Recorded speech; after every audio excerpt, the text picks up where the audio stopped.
Amid the turbulent days on the Korean Peninsula, when South Korea was still struggling to find its path through political and economic storms, a young soldier with iron will and sharp vision emerged. Park Chung-hee.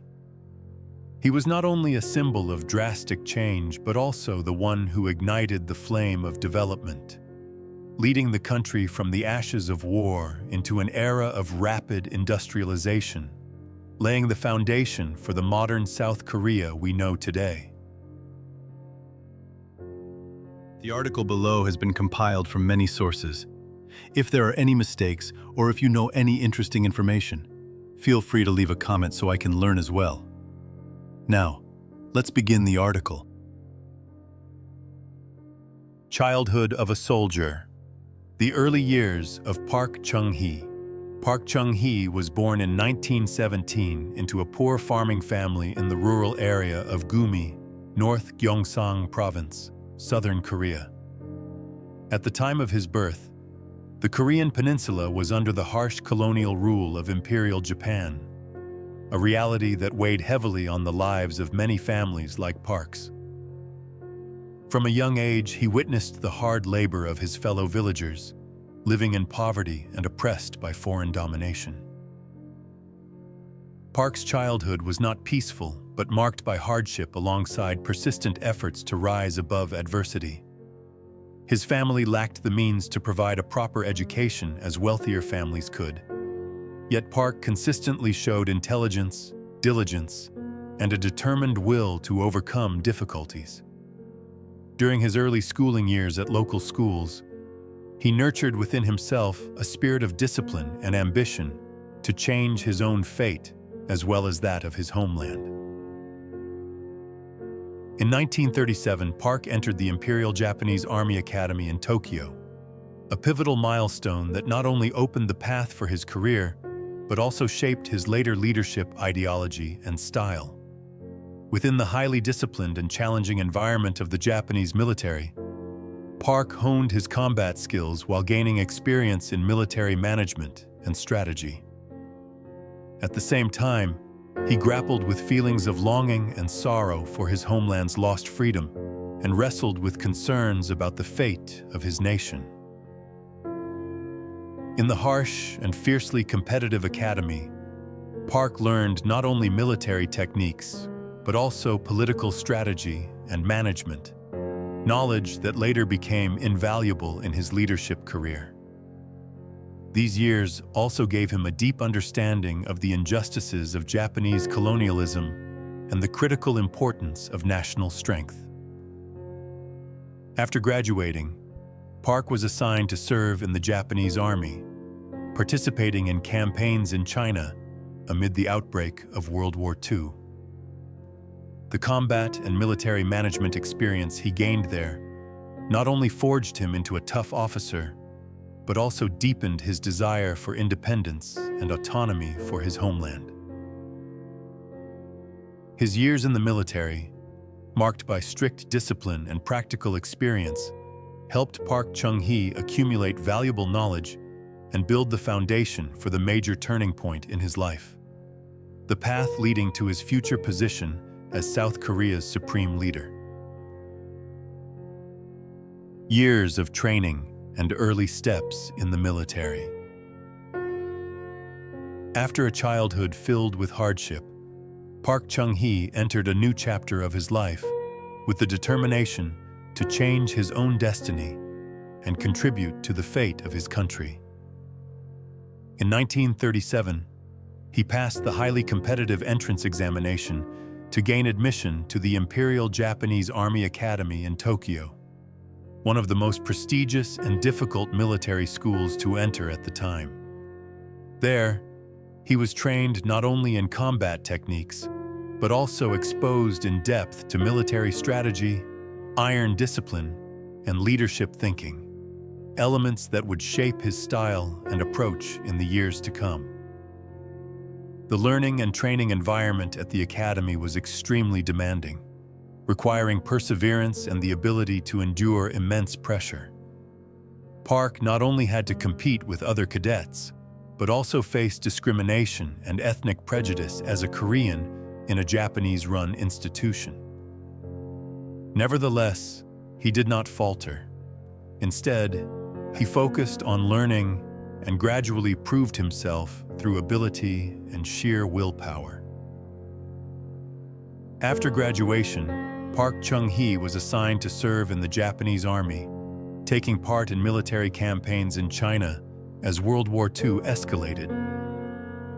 The years of actual combat on the front lines allowed him to gain invaluable experience in modern warfare, the organization of military forces, and the art of leadership in situations of great difficulty and danger.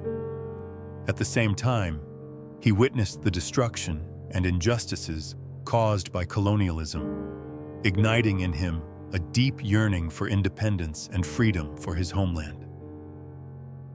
During this period, Park not only developed his military skills, but also began to build a network of connections and gained a deeper understanding of international politics, particularly the roles of major powers such as Japan, China, and the United States in the East Asian region. These experiences and insights would later prove crucial in enabling him to adjust his leadership strategies for the country in an environment filled with volatility and pressure.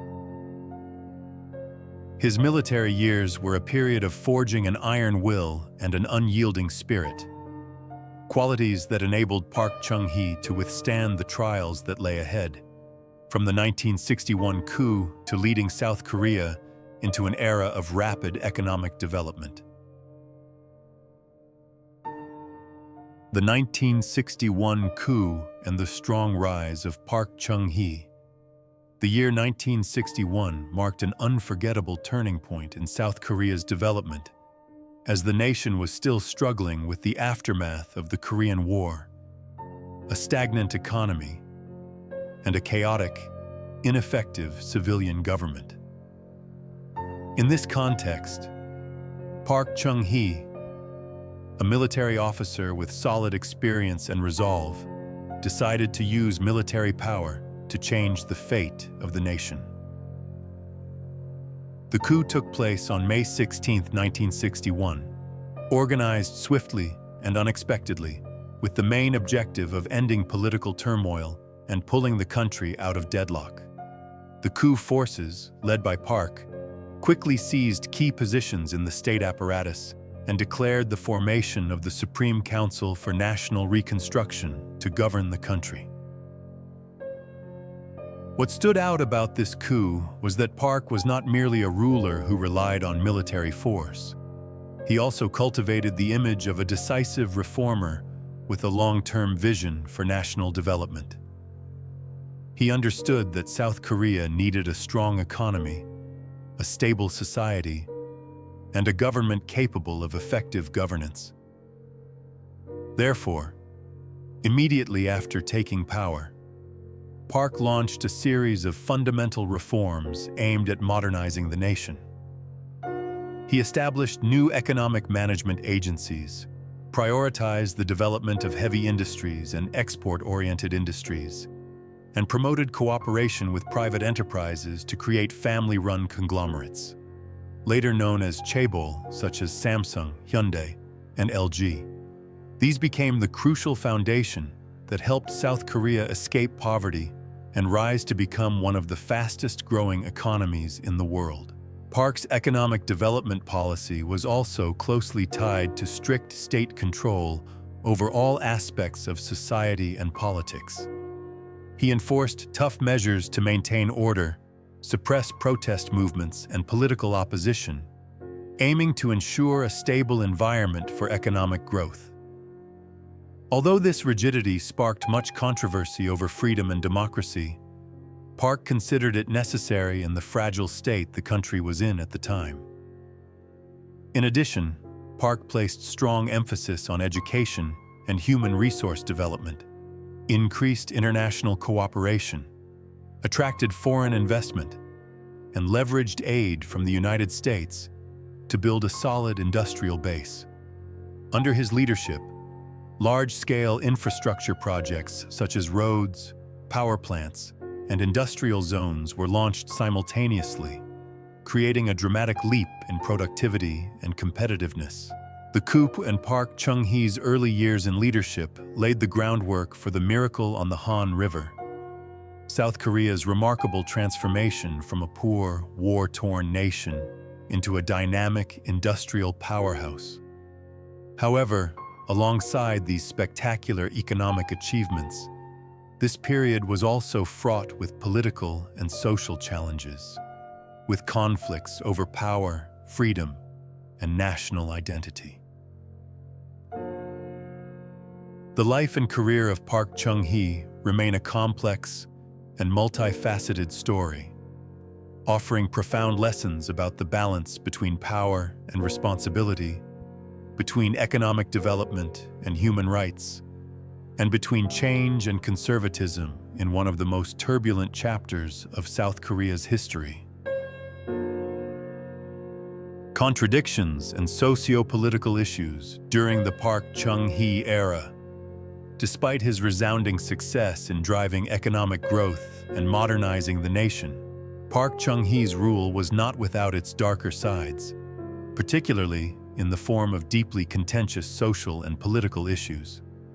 Politically, Park built a highly centralized power structure, with tight control exercised by the ruling party and the military. He enacted numerous laws restricting freedom of the press, public assembly, and opposition political activities. Dissidents were often monitored, arrested, or dealt with harshly. Although elections were held, many believed they lacked full transparency, undermining the regime's credibility in the eyes of the people and the international community. This led to widespread dissatisfaction within society, especially among students, intellectuals, and the working class. Demonstrations, strikes, and protest movements occurred repeatedly, demanding political reform, democratization, and improved labor rights. Although these movements were suppressed, they served as a clear indicator of the underlying social tensions in South Korea at the time. Socially, rapid development brought with it many difficult-to-control consequences. Economic inequality widened as large business conglomerates, chaebols, amassed resources and power, deepening the gap between classes. Workers, despite contributing greatly to development, often endured low wages and harsh working conditions. Social and welfare policies lagged behind the pace of industrialization, leaving many poor citizens in hardship. Moreover, the state's strict control over many aspects of personal life, from education to the media, fueled criticism about the lack of freedom and democracy. These restrictions not only put pressure on citizens, but also acted as a barrier to building a more diverse and vibrant society. Nevertheless, Park Chung-hee and his government consistently maintained that such strong measures were necessary to preserve stability and create the conditions for economic growth. They viewed them as the price to pay for rapid modernization in an international climate fraught with uncertainty and pressure from hostile forces. In short, the Park Chung-hee era was a chapter of history defined by a complex interweaving of achievements and controversies, a period marked by extraordinary economic advancement alongside profound political and social challenges. This fragile balance shaped modern South Korea and laid the groundwork for the sweeping changes that would later guide the nation toward democracy and prosperity. Major political events and the struggle for democracy in the late 1970s. Under Park Chung-hee's rule, although the country experienced remarkable economic growth, the political atmosphere became increasingly suffocating and tense. His administration, with its centralized power structure and strict control measures, turned South Korea into a society where political freedoms were severely restricted. Inevitably, this led to intense conflicts between the ruling authorities and citizens yearning for democracy. By the late 1970s, the pro-democracy movement had grown into an increasingly powerful force, particularly among students, intellectuals, and workers. They opposed political repression, demanded free elections, freedom of speech, and an end to corruption and abuse of power by the ruling elite. Large-scale demonstrations erupted in many major cities, often resulting in fierce confrontations between protesters and security forces. In 1972, Park Chung-hee announced the establishment of the Third Constitution, known as the Yushin Constitution, which officially placed the country under a legalized dictatorship. This constitution granted him absolute power, removed presidential term limits, and tightened control over political and social organizations. This event acted like a spark, igniting a wave of public outrage, further strengthening the determination of pro-democracy movements. Not only domestically, but also internationally, pressure from the global community over human rights and democracy intensified, forcing Park's government to face mounting criticism and external demands for change. Nevertheless, he remained steadfast in pursuing his hardline path, insisting that maintaining stability and economic development was his highest priority. The political tensions and social conflicts seemed to reach their peak on October 26, 1979, when Park Chung-hee was assassinated by the director of the Korean Central Intelligence Agency, a man who had once been one of his closest allies. The assassination shocked the entire nation and ushered in a new, unstable chapter for South Korea, plunging the country into a deep political crisis. Park's death marked the end of a controversial yet transformative era, while simultaneously opening the way for fiercer struggles to reclaim freedom and democracy for the Korean people. The nation's journey toward democracy was now entering a new phase, one filled with both great hope and formidable challenges ahead. Thank you all for following and listening. If you enjoyed and found it interesting, please leave a like, subscribe to the channel, and hit the notification bell to stay tuned for our upcoming videos.